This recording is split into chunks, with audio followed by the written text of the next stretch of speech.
Mes études ont démarré à l'école des Beaux-Arts de Bordeaux, où là j'ai été initié aux arts plastiques et donc à différents médiums, dont la photographie. Au départ, j'ai travaillé en peinture. J'ai fait aussi beaucoup de maquettes puisque j'étais en section architecture d'intérieur. Donc je faisais de la photo argentique en second plan et j'ai commencé un peu les reportages en urbex, notamment sur un site que j'affectionne particulièrement qui est la base sous-marine de Bordeaux, qui était complètement désaffectée à l'époque. L'architecture m'a toujours intéressé. J'ai beaucoup dessiné aussi quand j'étais plus jeune.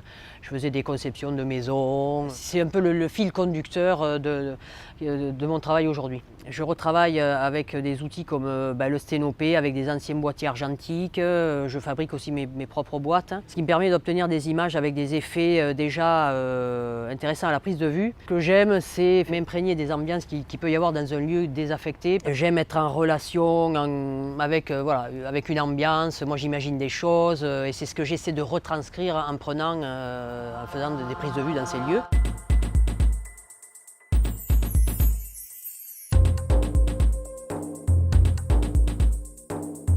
Quand je rentre effectivement à l'atelier, je retranscris sur du papier, des toiles, mes émotions à la peinture. Donc là j'ai mes outils, pour le coup je fais un retour aux sources, donc je reprends mes pinceaux, je travaille à l'acrylique en général, je peux aussi travailler au pastel. Et ces compositions plastiques deviennent donc des filtres, c'est-à-dire que je fais une photo de ces compositions-là. Ça devient des filtres ou des calques, on peut appeler ça calque aussi, que je réapplique ensuite sur mes photos. Ces compositions-là viennent en superposition sur mon image qui au départ est en noir et blanc.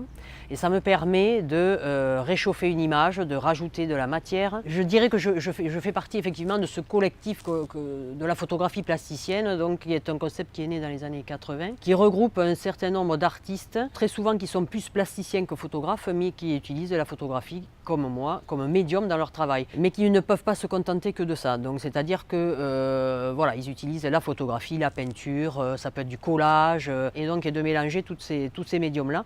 Donc moi je me rapprocherai effectivement de ce collectif.